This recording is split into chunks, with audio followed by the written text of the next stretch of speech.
slide-nya. Ya, oke. Jadi tadi seperti yang saya bilang di awal, kalau seorang mama setelah melahirkan pengen pasti anaknya jadi anak yang cerdas, anak yang pintar, anak yang sehat. Nah, apa sih yang perlu diperhatikan dalam merawat si kecil untuk mencapai tujuan itu? Nah, saya mau sharing tentang ini, nanti akan banyak cerita nih ya. Jadi begitu si kecil lahir, ada beberapa kondisi fisiologis yang harus diperhatikan oleh mama di rumah. Yang pertama, bagaimana perkembangan otaknya. Kemudian yang kedua, bagaimana perkembangan saluran cerna dan daya tahan atau imunitas tubuhnya. Dan yang ketiga, bagaimana kebutuhan nutrisinya. Ini akan kita bahas satu persatu. Ternyata 3 hal ini semuanya berkaitan atau berhubungan. Kemudian next slide.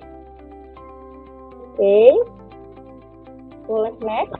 Ya, nah Mama boleh perhatikan gambar yang ada di sebelah kiri ya, gambar otak. Nah, ini gambar yang sangat-sangat penting dan semoga bisa nyantol banget ya di pikiran, di otak mama-mama. Jadi gini, dalam 1000 hari pertama kehidupan ya, 1000 hari pertama itu terbagi 2, 9 bulan pada saat hamil dan 2 tahun usia anak pertama kali. Nah, selama 1000 hari itu ternyata terjadi perkembangan otak, terjadi pertumbuhan otak yang luar biasa progresifnya. Dan dari research, dari penelitian itu membuktikan bahwa di usia 2 tahun, anak volume otaknya itu sudah mencapai 80% volume otak dewasa. Ya, paham ya? Jadi di usia 2 tahun, volume otak anak itu adalah merupakan 80% volume otak anak tersebut saat dia dewasa nanti. Artinya, apa yang terjadi selama 2 tahun pertama itu akan sangat menentukan outcome atau keluaran nantinya gitu. Nah, jadi nutrisi yang diberikan, stimulasi yang diberikan, kesehatan si kecil selama 2 tahun itu akan sangat menentukan. Karena kalau terjadi sesuatu yang tidak kita inginkan, takutnya itu akan mengganggu pertumbuhan atau perkembangan otak tadi. Nah, gimana caranya sih supaya kita bisa memantau, kita bisa punya clue atau petunjuk bahwa pertumbuhan otak anak kita, pertumbuhan otak si kecil berjalan dengan baik. Nah, salah satu hal yang bisa dilakukan adalah lakukan pengukuran lingkar kepala si kecil secara berkala, ya. Kalau si kecil usianya 0 sampai 11 bulan atau 1 tahun pertama, boleh diukur tiap 3 bulan. Tapi di usia setelah itu, 1 tahun sampai 5 tahun, boleh dilakukan 6 bulan sekali. Nah, sebaiknya memang pengukuran ini dilakukan oleh tenaga kesehatan. Jadi, pesannya adalah, kalau mama mau rajin bawa kontrol si kecil, ke bidan, ke klinik, ke dokter, jangan lupa minta ukur lingkar kepalanya dan catat di buku. Nah, setelah itu, setelah ada catatannya, mama boleh plot di grafik lingkar kepala. Nah, grafiknya kayak apa? Saya mau tunjukin. Next slide, coba. Grafik lingkar kepala yang kita pakai adalah grafik lingkar kepala dari Snellhouse. Itu nama yang bikin grafiknya. Ada 2 grafik, anak laki-laki dan anak perempuan. Interpretasinya hampir sama. Jadi itu garis yang mendatar, sumbu X-nya adalah usia, sedangkan yang ke atas adalah lingkar kepalanya. Gambar ini pun mama bisa download secara manual, tinggal Google grafik kepala Snellhouse, itu akan langsung dapat, tinggal di print, habis itu di plot. Oh, di usia 1 bulan lingkar kepala berapa? Oh, umur 3 bulan lingkar kepala berapa? Yang normal adalah kalau ada di garis hijau. Ada di area hijau itu yang ada di tengah, itu adalah area normal. Jadi selama pengukurannya masih di situ, itu masih oke, ya. Kemudian next slide. Ini hampir sama, ini hanya untuk perempuan. Interpretasinya sama ya, selama masih ada di area hijau itu normal. Selain dengan cara ini, mama bisa lebih gampang lagi tinggal download aplikasi namanya Primaku. Nah, kalau di Primaku, itu nanti tinggal dimasukkan datanya, dan itu akan langsung keluar interpretasinya, ya. Kemudian, next slide. Terus saya akan ngomong tentang perkembangan otak, ya. Ini adalah poin yang penting juga. Saya mau mengenalkan para mama dengan istilah periode kritis, ya. periode kritis dalam pertumbuhan atau perkembangan seorang anak itu apa sih?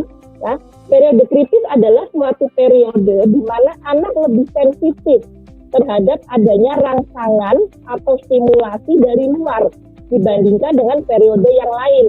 Nah, kalau ada sesuatu yang terjadi di periode kritis ini berupa interupsi atau gangguan, itu akan menyebabkan masalah yang bisa akibatnya jadi permanen dan irreversible, artinya tidak bisa dirubah lagi.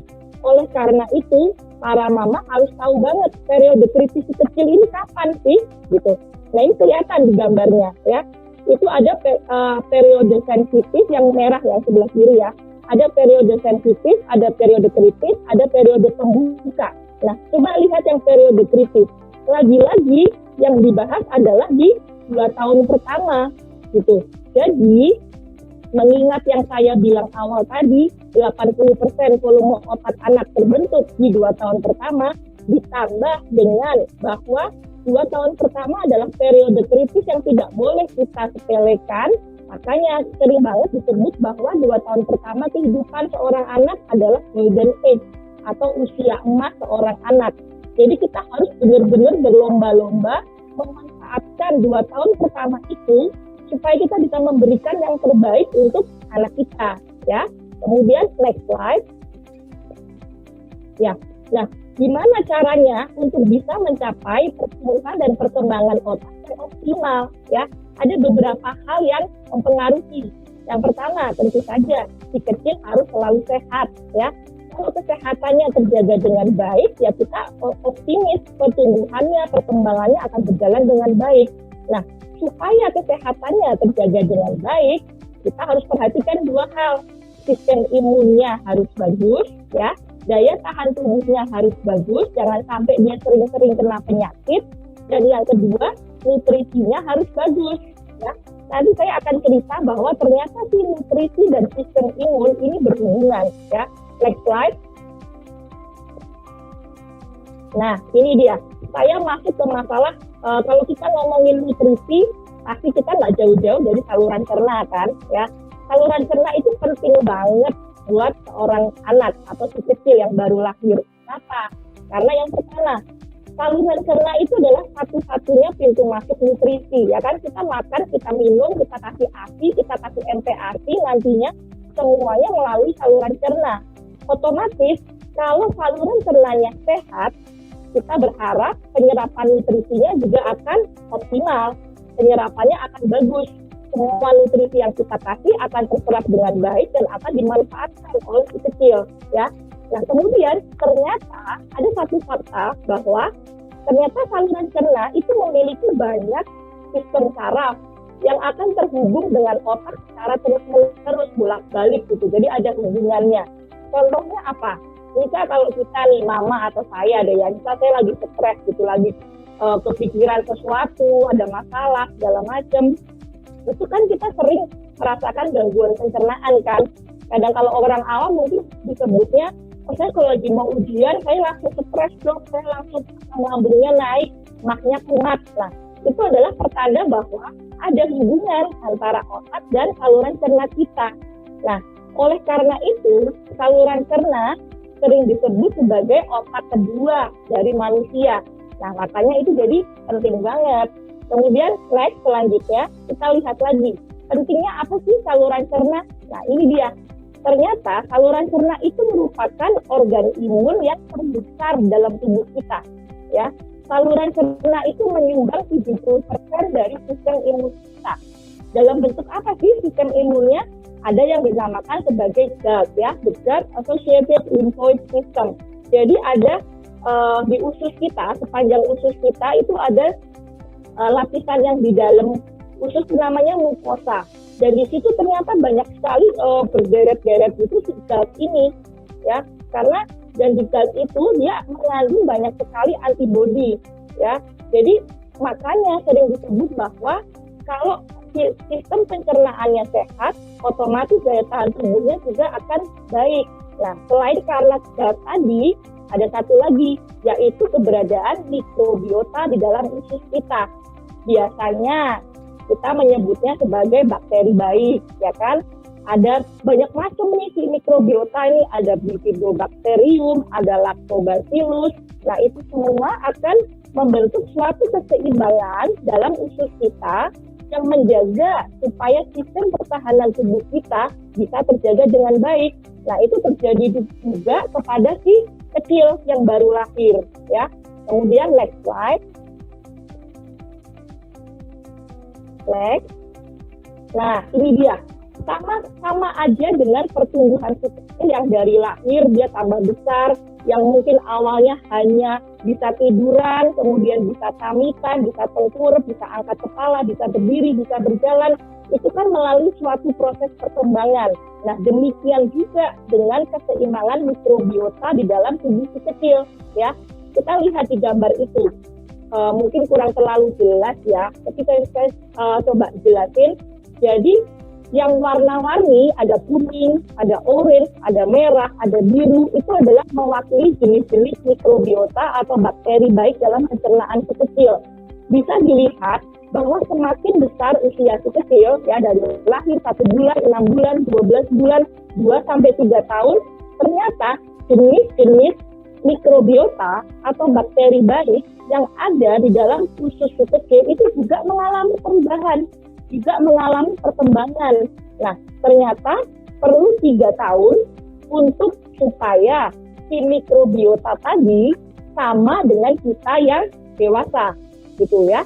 Jadi si kecil akan mengalami banyak sekali perubahan keseimbangan jenis-jenis mikrobiota sampai akhirnya di usia 3 tahun dia akan sama dengan kita. Gitu.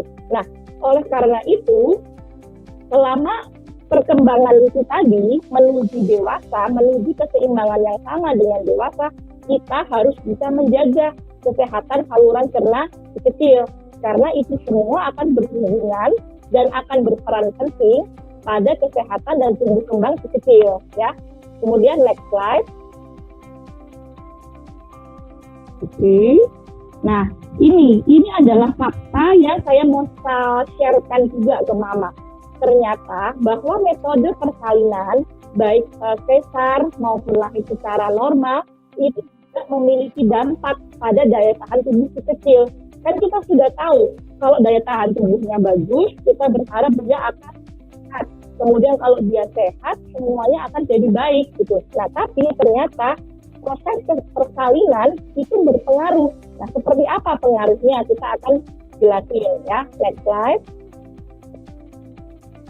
Oke. Ya, ini adalah satu jurnal secara akademik ya. Jadi kita kalau dari medis, kita kalau cerita, kita mau men-sharingkan sesuatu, kita harus pakai jurnal, harus pakai bukti. Nah, ini adalah satu penelitian yang membandingkan antara bayi-bayi yang lahir secara sesar dan bayi yang lahir secara normal. Nah, ternyata pada saat seorang bayi lahir secara normal, kan berarti dia lewat jalan lahir, dia akan lewat vagina. Nah, di situ dia akan terpapar dengan mikrobiota atau bakteri-bakteri baik yang ada di vagina tadi. Dan itu akan menyebabkan dia mempunyai keseimbangan mikrobiota yang kurang sama dengan yang dia dapatkan pada saat dia lahir. Gitu. Nah, ternyata pada bayi-bayi yang lahir secara sesar, kan dia berarti nggak lewat bawah tuh, nggak lewat jalan lahir, nggak lewat vagina. Berarti dia melewatkan kesempatan untuk terpapar dengan bakteri-bakteri baik tadi. Otomatis susunan atau keseimbangan mikrobiotanya akan berubah akan berbeda dibanding bayi yang lahir secara normal. Dan juga ternyata pada bayi-bayi yang lahir secara sesar diikutin beberapa tahun ke depan, ternyata gejala atopik atau alergi itu lebih banyak kita temui pada bayi-bayi yang lahir secara sesar. Padahal kita tahu kalau kita ngomongin gejala alergi itu semua berhubungan juga dengan imunitas. Oleh karena itu banyak penelitian yang akhirnya menghubungkan ada nggak sih kalau sesar itu terus daya tahan tubuhnya kenapa gitu ya. Kita akan bahas di slide selanjutnya. Coba next slide. Nah, ini dia. Seperti yang saya bilang tadi, saya mau cerita ada beberapa penelitian yang ternyata bayi yang lahir secara sesar itu memiliki perubahan pola kuman atau mikrobiota tadi. dan berhubungan dengan daya tahan tubuh si kecil. Next slide. Saya langsung ke penelitian yang next lagi, kita skip aja yang ini. Next. Oke, next lagi. Ya. Next. Ya, ini. Ya. Jadi, ini salah satu penelitian yang dilakukan di tahun 2017 ya. Jadi, dia memang melibatkan tadi anak yang sehat dan anak yang normal. Ternyata diikuti sampai besarnya, anak-anak yang sesar itu lebih sering mengalami asma atau rinitis alergi. Ya, mungkin asma dan rinitis alergi ini familiar ya, sering didapati pada anak-anak yang sekarang yang mungkin yang nafasnya suka ngiki, kemudian anak di atas 5 tahun, atau dia sering tiba-tiba pilek, kalau misalnya ada debu sedikit langsung pilek. Nah, ternyata penelitian itu membuktikan adanya persalinan secara sesar itu berpengaruh terhadap resiko asma dan alergi pada seorang anak ya. Kemudian next slide. Ya, terus gini, jadi pasti akan muncul pertanyaan buat para mama yang sudah melahirkan secara sesar atau yang mungkin lagi hamil dan akan melahirkan secara sesar, semua pasti jadi pada bingung. Loh dok, terus gimana dong dok kalau ternyata dokter kandungan saya menyarankan saya untuk melakukan persalinan secara sesar. Nah sebenarnya kalau menurut saya, para mama nggak usah khawatir ya, karena gini, seorang dokter kandungan untuk akhirnya menasihatkan atau menyarankan untuk melahirkan secara sesar itu pasti ada maksudnya, pasti ada tujuannya. Saya sering menemui kasus-kasus di mana seorang bayi tidak memungkinkan untuk lahir secara normal, mau nggak mau harus sesar karena ada beberapa kondisi penyerta yang sangat berisiko kalau kita memaksakan untuk lahir secara normal. Nah, lalu gimana solusinya kan buat para mama ini? Next slide, kita akan bahas solusinya apa sih?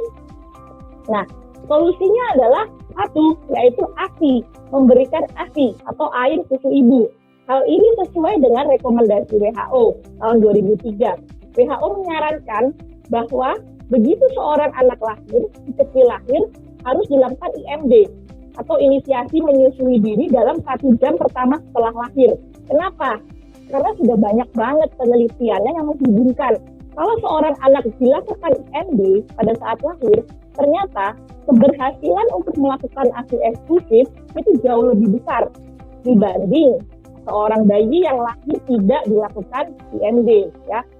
WHO pun merekomendasikan IMD. Kemudian yang kedua, WHO juga merekomendasikan bahwa menyusui eksklusif selama 6 bulan pertama itu adalah rekomendasi makanan bayi terbaik. Nah setelah itu, setelah 6 bulan, barulah dilanjutin dengan MPASI. Sedangkan ASI-nya pun dilanjutkan sampai kurang lebih usia 2 tahun. Kemudian next slide. Oke.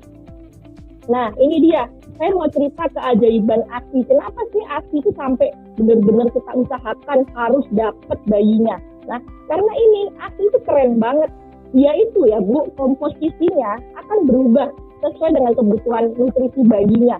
Misal, ASI dari seorang ibu yang lahir bayinya secara prematur dibandingkan dengan ASI yang lahir dari seorang ibu yang melahirkan bayi yang 1 bulan, itu komposisinya berubah, itu komposisinya berbeda. Dia akan menyesuaikan karena bayi prematur kebutuhan kalorinya lebih tinggi. Demikian juga dengan komposisi ASI-nya itu berbeda, kalorinya lebih tinggi. Ya, itu keren banget.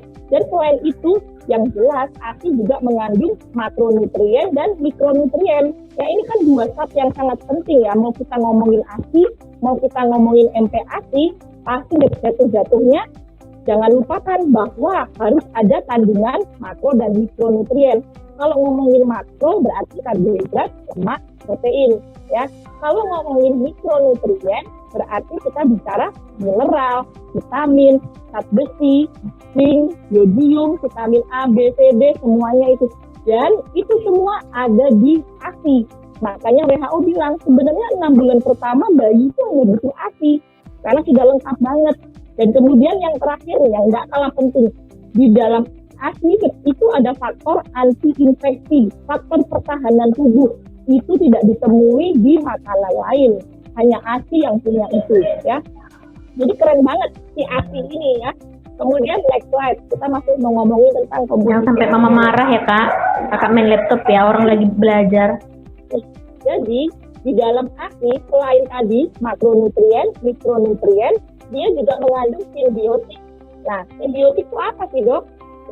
Simbiotik itu kombinasi antara prebiotik dan probiotik. Nah, apa sih bedanya? Kalau kita ngomongin probiotik, itu adalah bakteri baik yang kita sebutin tadi, mikrobiota tadi. Bakteri baik yang ada dalam saluran cerna, kita sebutnya probiotik. Sedangkan kalau prebiotik, itu adalah makanan yang berfungsi sebagai asupan untuk bakteri baik tadi, ya. Jadi gampangnya prebiotik itu adalah makanannya si probiotik. Nah, sedangkan ASI dia punya dua-duanya. Dia punya prebiotik dan probiotik. Gabungan kedua itu disebutnya sebagai simbiotik, ya. Mudah-mudahan paham nih mama-mama ya. Kemudian next slide. Next. Nah, ini tadi saya udah jelasin ya. Simbiotik merupakan kombinasi dan fungsinya karena dia isinya tadi adalah bakteri baik beserta makanannya, dia akan berperan penting untuk membentuk keseimbangan mikrobiota usus, ya. Kemudian akan membentuk keseimbangan bakteri. Kan tadi saya udah bilang, kalau bayinya lahir secara sesar, dia tidak terpapar bakteri baik dalam saluran jalan lahir, itu akan mempengaruhi mikrobiota di pencernaannya. Nah, oleh karena itu, segeralah kasih ASI supaya kita bisa segera benerin keseimbangan mikrobiotanya si bayi tadi. Gitu. Jadi, mudah-mudahan mama paham ya benang merahnya dari yang saya ceritakan ya. Kemudian next slide. Nah, ini dia. Sama ya, jadi penting banget untuk mama bisa memberikan ASI karena dia mengandung simbiotik tadi. Next slide. Oke. Nah, ini adalah pola asupan ASI eksklusif mungkin buat mama yang baru melahirkan. Ini adalah yang sebelah kiri adalah day of life, usia 1, 2, 3, 4, 5, 6, 7, seminggu pertama kehidupan, ya. Kemudian number of feeds, berapa kali sih si bayi minum dalam 24 jam? Mungkin di awal lahir, dia hanya bisa ngisep atau nenen ke mamanya 4-5 kali.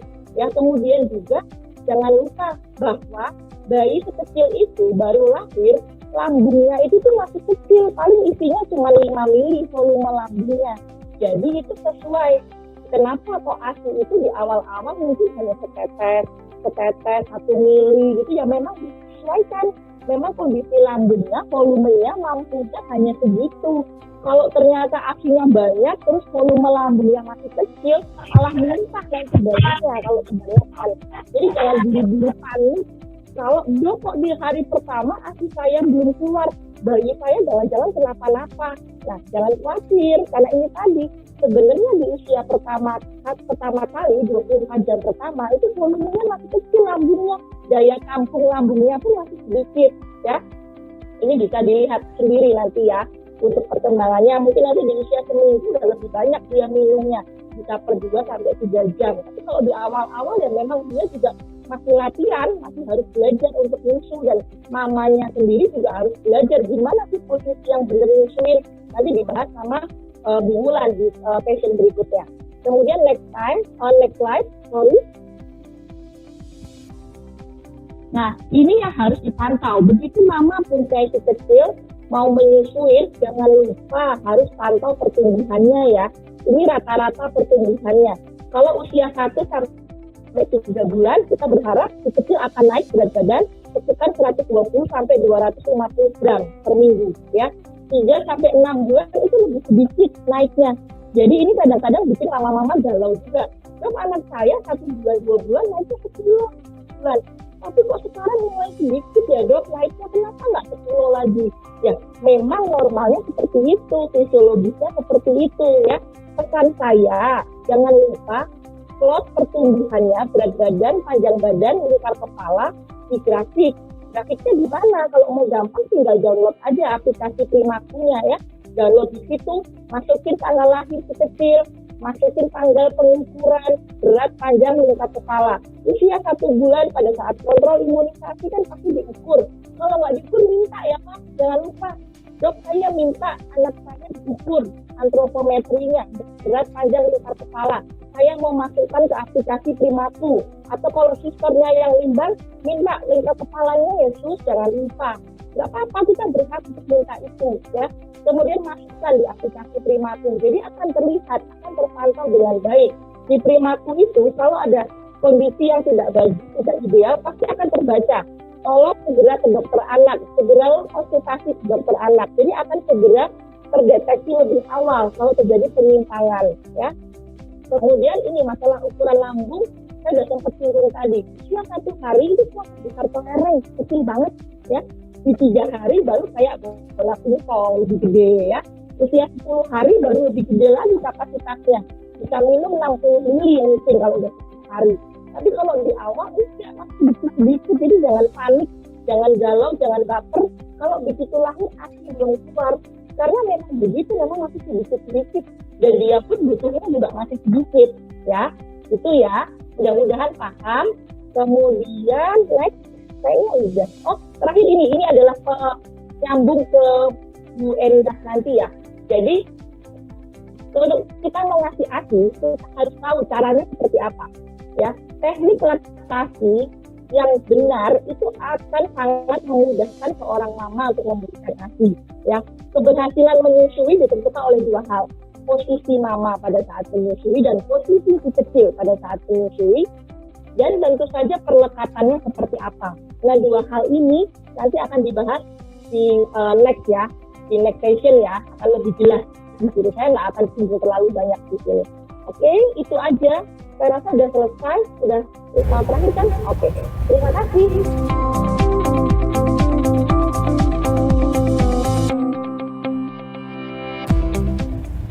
Oke, terima kasih untuk pertanyaannya. Nah, ini nyambung sama yang saya jelasin tadi. Bahwa penelitian membuktikan seorang bayi lahir secara sesar ternyata itu berpengaruh ke sistem imunnya. Kalau kita ngomongin sistem imun, itu juga berkaitan dengan yang namanya alergi, Pak Edi. Iya betul. Alergi itu bayi itu manifestasinya biasanya ada di 3 organ. Yang pertama kulit, ya, dermatitis atopi, eksim, merah itu kulit. Yang kedua di sistem pernafasan, grog-grog, ya kan, grog-grog, gampang batuk, nah itu. Kemudian yang ketiga di sistem pencernaannya, anaknya diare, anaknya muntah, kemudian malah atau tidak bisa BAB, jadi konstipasi. Itu adalah 3 manifestasi alergi pada anak. Nah, jadi begini, setiap anak itu beda-beda. Ada aja mereka yang hanya hanya kulitnya doang, tapi nggak pernah grog-grog. Tapi ada juga yang double-double, udah grog-grog, merah-merah. Iya. Ya. Itu anak saya tuh, Dok. Bervariasi. Nah, kan makanya itu beda-beda, tapi memang penelitian membuktikan kelahiran secara sesar memang berpengaruh ternyata terhadap kejadian itu. Termasuk slide tadi yang saya bilang, dia mengikuti bayi yang lahir sesar, itu ternyata gedenya, besarnya, banyak yang kena asma dan rinitis alergi. Nah, ini hampir sama dengan yang tadi. Cuman pesannya adalah jangan jadi karena mengikuti kelas ini nih, jangan-jangan abis ini menyamaratakan. Ya, nggak bisa juga. Iya. Itu harus hati-hati karena banyak juga penyakit lain yang bermanifestasi sebagai grog-grog gitu. Jadi yang pertama harus dilakukan adalah konsultasi ke dokter anaknya. Dok, ini grog-grognya atau mungkin gejala pencernaannya ini apakah alergi atau yang lain? Saya takutnya tiba-tiba ternyata ada kelainan bawaan yang menyebabkan grog-grog, bisa laryngomalacia atau apa, tapi sama menganggapnya ini karena itu alergi. Hati-hati ya dengan itu ya. Pastikan dulu ini berhubungan nggak dengan alerginya atau ada kemungkinan medis lain. Gitu ya.